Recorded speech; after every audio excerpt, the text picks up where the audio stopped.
you see here, this is me blowing a launch. And that's exactly what we mean when we say blowing an inflation or blowing a launch or screwing up an inflation. In other words, we tried to get off the ground and something happened and we didn't. Great guys. That's Travis there on the left in the white shirt. That's Jake in the gray shirt. It was like 99 degrees, and instead of me taking all that crap back off and resetting and putting it back on again, they helped me out. They got me untangled and set my wing up so I could go fly. Great bunch of guys. That blue stuff on the grass strip, they were trying to... Jake was testing out a gender reveal thing, release of some powder, but it all kind of pretty much just wound up in one little spot. I think later he released it from the air. So they're just helping me get set up again, which is, like I said, which is really nice of them. And the reason I blew the launch is I'm facing that white hangar building now. When I originally set up, the wind was coming from the right towards where the cars are. And I didn't check my windsock again in the 10 minutes it took me to set up. Well, the wind had shifted. When I start running towards the cars, the wing's trying to pull to the left. And I didn't correct fast enough. And it just kind of flopped over. So you can't make the wing on the ground go against the wind. You have to turn into it. And there's very little wind anyway. So you're seeing a GoPro view now from my helmet. I've got two cameras that I'll switch back and forth with the whole time this video is going. So then there's my Insta from my right arm. You can see there's Travis out in front of me. Now, he used to be an instructor, so he's actually helping me out. Glad to have it. This is almost no wind day at this point, and I was glad for Travis to be there.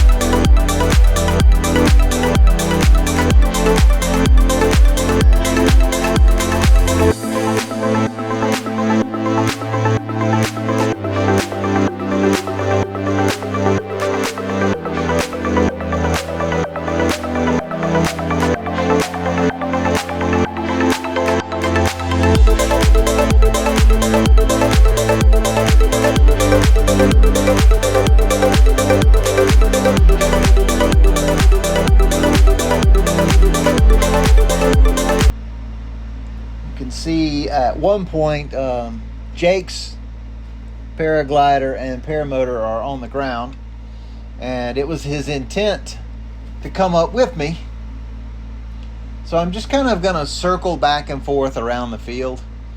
And what I don't see is he actually tries to take off and he blows the takeoff. So even the experienced pilots can sometimes mess up. You can see my mid-flight crisis sticker. I finally put one on my helmet. And my blue push button for my microphone.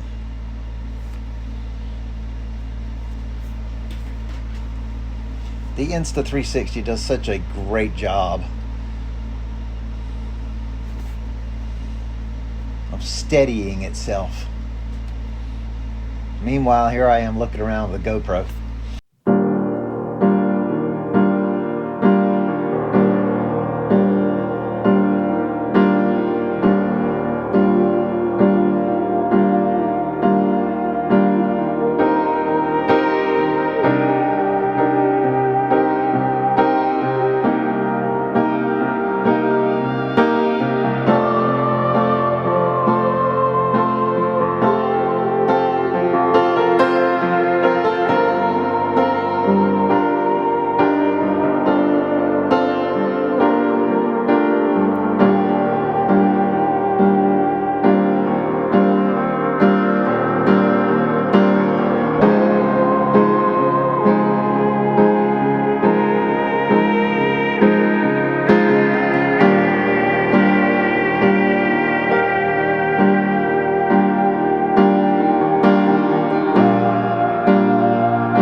This was a Monday evening,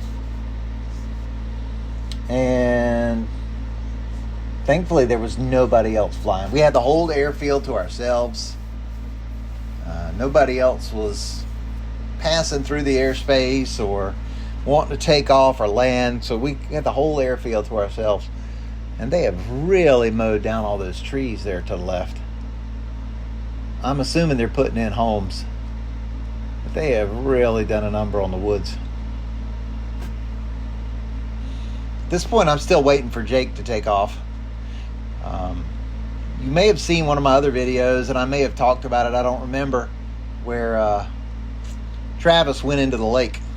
So he had I'm not sure if he had an engine out or what happened to him, but he went into the lake, and he had fixed his engine, but then his crankshaft cracked, or his crankcase cracked, so he's ordered a new machine.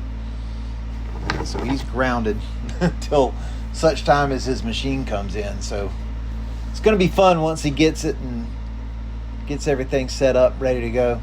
Yeah, there's the right next to the runway, you can see Jake's wing laid out there.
So I had somebody at the doctor's office, and you'll see why I go to the doctor's office on my next video.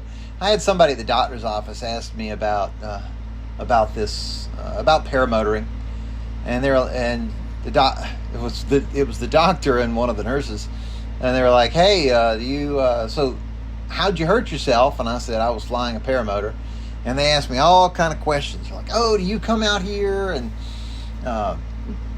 do you fly low over the fields? Because we've seen that sometimes, and sometimes the motor smokes." And I was like, "No, that's Jake. I typically don't fly over your area." But it was good to see some people that had a lot of actual questions, a lot of decent questions about paramotoring. Now, I'm not turning at this extreme angle. What happens is when I look to the right or left, my neck tilts, and of course the GoPro looks down at an angle because my head's tilted. So I don't really do a lot of real tight turns. Usually I'm just slow and easy. But the doctor and the nurse asked me a bunch of questions, so it was nice to be able to let people know about what paramotors are, what they can do. It's good to have some people in the community that like seeing you, some people in the community that are interested in knowing more about the sport. Because it's real easy for paramotor pilots to tick people off. So anytime, if you fly paramotors, anytime you can do something positive for the paramotor community in your local area, it would be a good thing.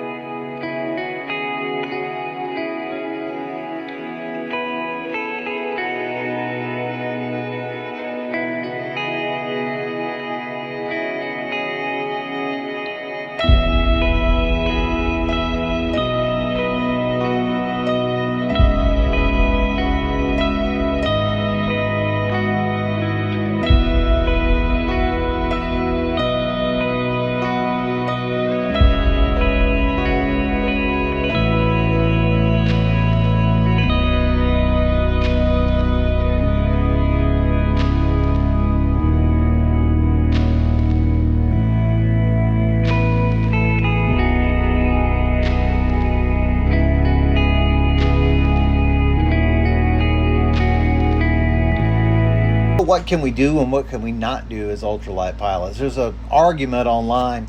This guy built, looks like a large drone, but he's standing on top of it, so it's technically an ultralight, just like my paramotor is.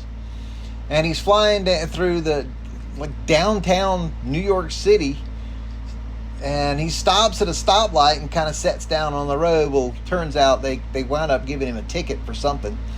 And there's big argument. Oh, well, he's not supposed to be in the city. He's not, you can't fly that over a certain airspace. You can only go so high, all that kind of stuff. And I've talked about ultralights and their rules here before.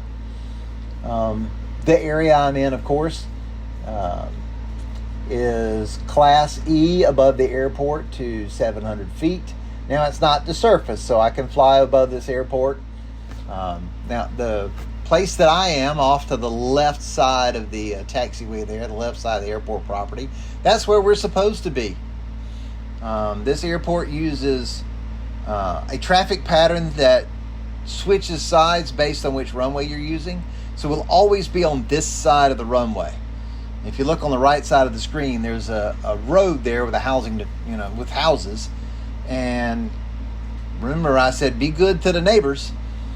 So we try not to overfly them if possible, just so that we don't create a bunch of extra noise.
There's Jake.